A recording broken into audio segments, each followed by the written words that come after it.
Hello everybody. Thank you for joining me for today's Sunday morning angel message.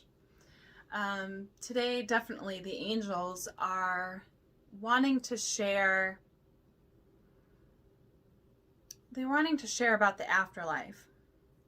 I had a client this week, I had a session this week where their loved one came through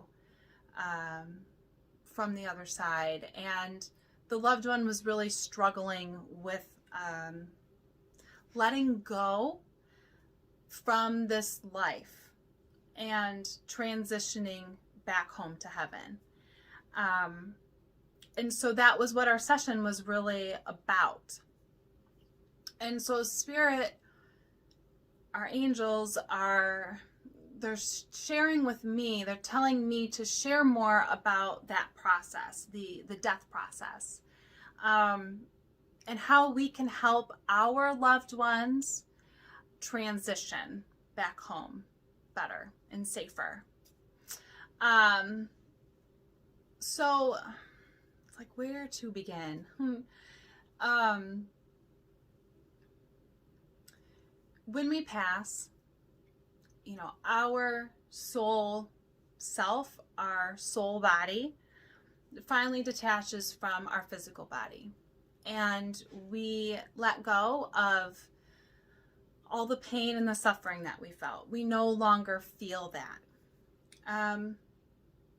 When we die, we are never alone. I have been blessed enough to witness a couple of deaths in my life. And I have to tell you, that room is packed.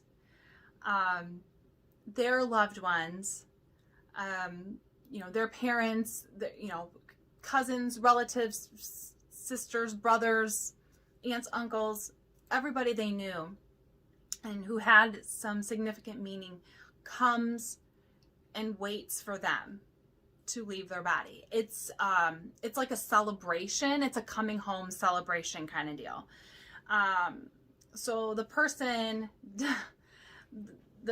in hospice care, their body is going, and it's sad and it's depressing for us to watch, and it can be scary for them depending on where their faith is, and their beliefs of what happens to us, but that room is packed, like I said, full of all their loved ones, animals, pets. They're all there waiting, and I laugh because they're all like jumping, like, yay, come on, like, do it. And as the person dying, like, whoa, I don't know. A lot of times they're a little hesitant to leave, and everyone is just waiting, and they can't wait to bring their loved one home to heaven. So the first thing the angels want to say is never guilt yourself or shame yourself for not being there and feeling like your loved one was alone, because they weren't. They weren't at all. The loved ones, and then I didn't even mention their angel and guide team is, they have been their stewards through their time here in the physical world, and so they are going to shepherd them home as well. So that would be the first thing the angels say, is to let go of any guilt or shame you have on yourself. Because you're just putting yourself through suffering. They're okay. There's so many people there. So they get greeted. I want to talk about, I don't necessarily want to talk about life review. So a life review would happen. They go home to heaven and they have a life review.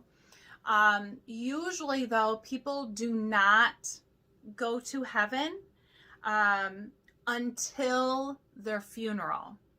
There's something about witnessing your own funeral and, witnessing all of your loved ones, and that it's actually kind of part of your life review, but it also gives clarity and meaning. It also helps you kind of put that final period at the end of the novel that was this life that you lived as this person. So it is needed. And your light, the light that kind of beams you, beam me up, Scotty, to heaven, stays with you throughout that time. So you have this time, however many days it takes until your funeral, to process your life, to be with your loved ones. It's our own kind of transition time from the earthly world into the spiritual world. We need that time to process our own emotions. And even if we are filled with faith and know exactly where we're going to go, we all still have that because we're still processing the loss of this lifetime as this person. But it's not a sad, depressing affair. Usually it's very exciting, you know, once you let go of the physical body and you're like, wow, you know. But a lot of times it's a very deep contemplative time for that person in that transitional time. But they're not alone. They have their love and support ones. The love and support of their loved ones. You know what I meant. Anyway, so what happened with this client was her friend could not let go of this life. She was leaving children behind, and as a mother, if any of you are parents, as a mother I get it, but if any of you are parents, you get the heartache and the distress that this woman passing and not being able to let go of that daily life and routine with her children. So that's where our session went. It was basically a therapy session for this loved one, helping her work through in her own mind her own blockages that had prevented her from stepping into her light. Because she was scared, she wasn't ready, she was afraid that she was going to completely lose her sense of self as this identity. And she was afraid that if she had gone to heaven, in a sense, that then she would forget her children, which when she said it, this person in the afterlife, when she said it out loud, it's like she said it and then she was just like, that's so stupid. I don't even believe that. She's just like, I believed when my families and loved ones left and they went to heaven that we were still connected. So why am I afraid? You know, and so we all kind of laughed about it. And, but she was able to work through that. So how can we support our loved ones, especially ones who have maybe died in a tragedy and it happened really fast? Prayer is really key. Prayer to guide them. Prayer for their angels to support them. Prayer for them to work through their own shame and blockages. That's the really, really, really big thing. Is a lot of time what might be keeping them from stepping into that beam to heaven is there's some shame or guilt or something going on that they feel like they can't, that's keeping them from going. So you pray for them to release it. And the beautiful thing is you do not need a medium or a psychic, intuitive, anybody to talk to your loved ones. Your thought sends the message to them. So your thought of I miss you, or I love you, or oh my gosh, I just saw something that reminded me of you. Remember that time that was so funny, blah, blah, blah, blah, blah. They are there with you. They hear that, they connect, they're there, boom, instantly.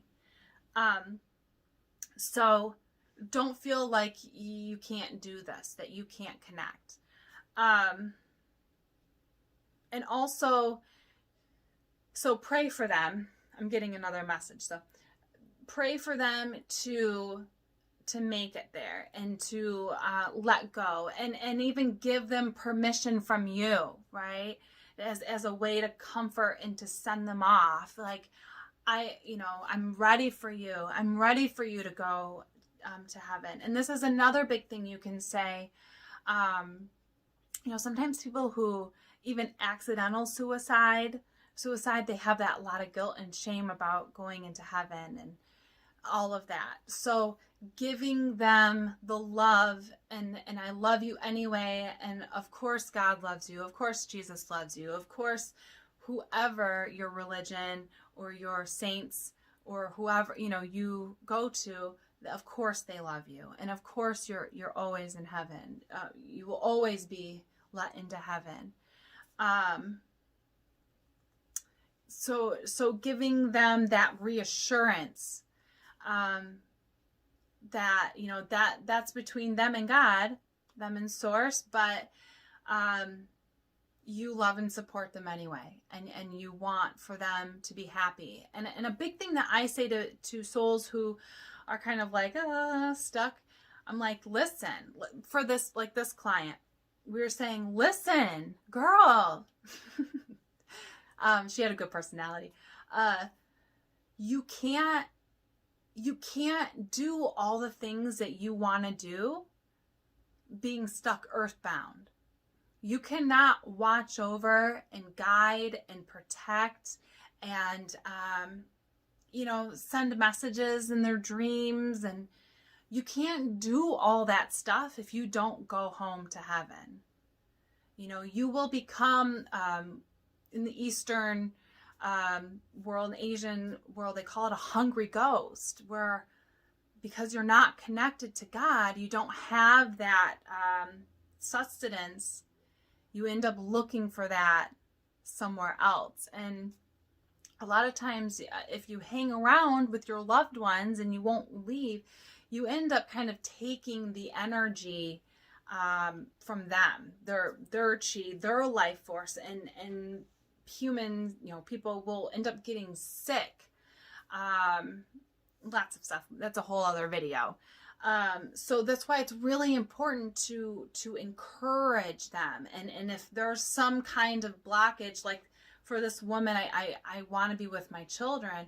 Well, you got to get to heaven so you can actually properly guide and watch over and take care of your children. And for her, it was like, click.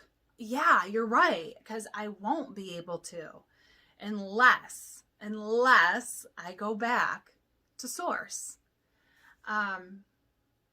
So a lot of times I will suggest to clients to light a candle for that loved one and to sit and pray. And like I said, pray for their journey, pray for their peace, pray for anything you feel they need prayer for.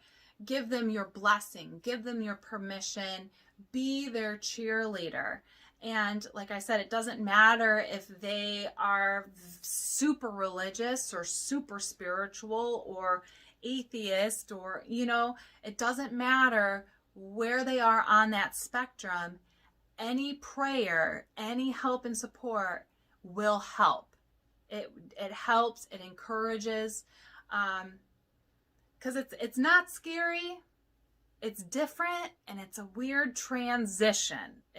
Some people could have a scared reaction, but most people don't. It's just weird. You gotta get, it's a weird to get your head around, that you don't have a body anymore. So when you can give them that support in whatever way, it really helps them move on in their journey in such a beautiful way. And you will definitely get those dreams and those signs, and it's amazing. So if you have any questions or comments, please comment below and I can get back to answering or clarifying anything. I hope that helped, and I'll see you in the next video. Take care. Bye.